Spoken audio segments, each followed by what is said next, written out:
Assalamualaikum, selamat pagi. Tengah hari ni kita nak masak apa? Tom yam campur. Kita guna bahan apa yang ada sahaja ya. Kita ada isi ayam, kita ada sotong, kita ada carrot, kita ada kobis, itu bawang Holland.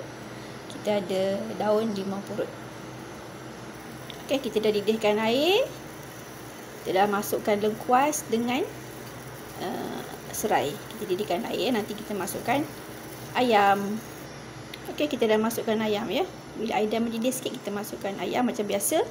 Proses untuk cepatkan masak, kita tutup. Hari ni kita guna paste tom yum ni ya. Okey. Nanti kisikan paste. Okey, kita dah masukkan paste ya. Tunggu dia mendidih lagi, kita akan masukkan bahan lain. Ini tom yum yang sangat simple lah. Kita akan masukkan carrot ya. Bismillah. Carrot. Kita akan masukkan sos tiram sikit. Sos tiram sedikit. Lepas tu kita akan masukkan sos ikan ya. Ataupun sos sotong okey. Okey, kita akan masukkan air limau ya. Air limau. Ini terpulang pada kita lah nak masak macam mana. Okey. Air limau yang macam ni saya guna. Okey. Okey, yang ada nama Bilal. Ikut pada kepedasan yang kita mahu, kemasaman yang kita mahu. Nanti kita masukkan lada yang untuk rasa pedas. Okey, kita masukkan garam, gula, ajinomoto.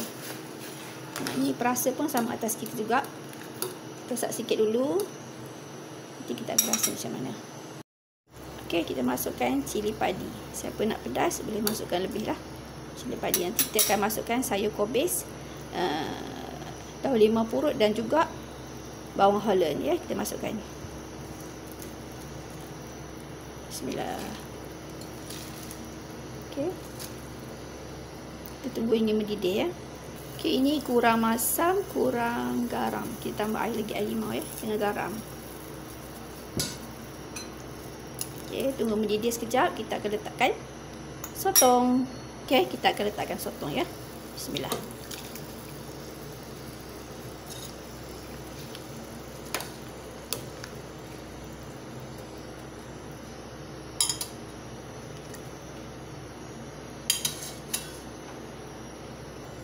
Dah siap tom yum kita, boleh tutup api sebab saya ni akan masak dengan haba yang panas tu ya. Okey, selamat mencuba semua kawan-kawan. Terima kasih. Assalamualaikum.